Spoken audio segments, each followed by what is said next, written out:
This video is going to cover our 2 mallet grip setup. I like to start by building my grip in my dominant hand. I'm right hand dominant, which means to start, I'm gonna hold the mallet in my left hand.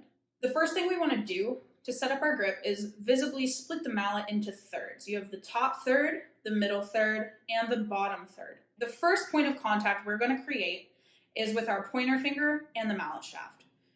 The point of contact is this crease in our pointer finger right below our fingernail.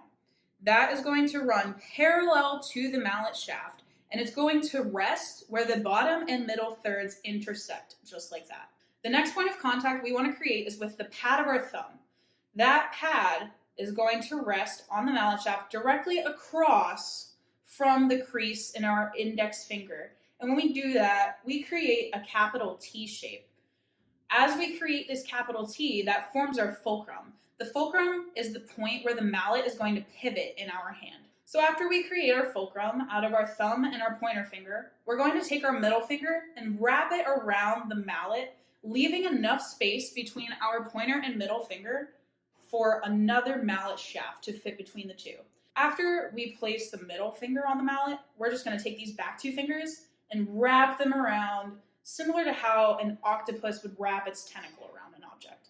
You know it's not going to go anywhere, but you're also not applying extra pressure or using any kind of tension to create this grip. Now that we have the mallet in our hand, we want to set up correctly behind the instrument. Right now, my instrument is this drum pad. So to set up correctly behind the drum pad, number 1, I want to make sure it's the appropriate height for me. Once you have your instrument at the correct height, you can concern yourself with your setup. We have our grip. Nothing's going to change in our hand. The next thing we're going to do is turn our hand so that the highest point is this back knuckle of your index finger. What that does for you is it allows you to make sure that you're setting up your mallets at the correct angle. When our mallets are tacit and they're in the set position, they're going to create this kind of pizza slice.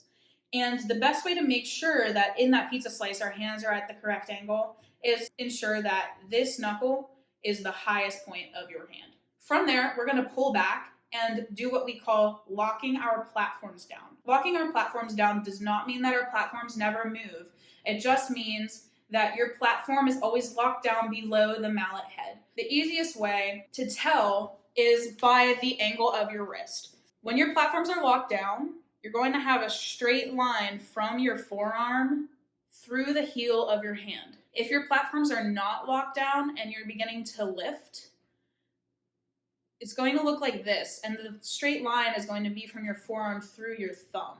You want this line, the heel of your hand with your forearm. And when you do that, your platforms are locked down in the correct playing position. My platform's locked down, my pizza slice is formed, my grip is correct. From here, I can play a piston stroke. Check out the stroke type and articulations videos. Those are going to be demonstrations of each kind of stroke that we are going to use.